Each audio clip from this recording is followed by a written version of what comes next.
কি বলছেন ময়নার বাবা? আমি কিছু শুনতে পাচ্ছি না, স্পষ্ট করে বলুন। টাওয়ারের কাছে যান। আমি টাওয়ারের উপর থেকে বলছি, তবুও শুনতে পাচ্ছি না। আমি কি টাওয়ারের ভিতরে ঢুকবো নাকি তোমাকে মোবাইলের ভিতরে ঢুকিয়ে দেব? ময়নার মা, আমি টাওয়ারে উঠেছি, কিন্তু নামবো কেমনে?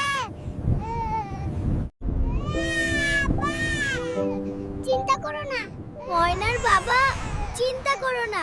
আমার ভাই তোমাকে নামানোর জন্য একটা হেলিকপ্টার আনছে। বন্ধুরা, মজার মজার ভিডিও দেখতে আমাদের চ্যানেলটি সাবস্ক্রাইব করে বেল আইকনটি অন করে রাখুন। শীতের সকালে ভোট দিতে গেছি গণতন্ত্র বাঁচাতে। ভোট দেওয়ার পর বুঝলাম আগে নিজের জুতা বাঁচানো দরকার ছিল। দাঁড়ায় থাকে, এর কারণ হলো তারা পুরুষ মানুষ। আমরা মানে পুরুষ মানুষ যেমন সারা জীবন দাঁড়ায় থাকে, এরাও ঠিক এভাবেই থাকে। আমি বলছিলাম দিনে 3 বার ওষুধ দিতে, কয়বার দিছো তুমি? জি স্যার, এই জন্য আমি একবারে 3টা ওষুধ দিছি, যদি মনে না থাকে। এই বউ নিয়ে তো বিপদে পড়লাম, তরে কিন্তু রাইখা যামু এখন। চালু হাট। শ্বশুর বাড়িতে কেউ নারিকেল নিয়ে যায়, পিয়ারি বেগম পাইয়া শুধু তেল ঢাইলো না, তেলের দাম কিন্তু অনেক। যতটুকু লাগবে ততটুকুই দিবা, মনে থাকবি নি? কয়দিন ধরে রোদের অবস্থা দেখে মনে হইতাছে সূর্য মামা আপনি কি শীতে ছুটি নিছেন নাকি?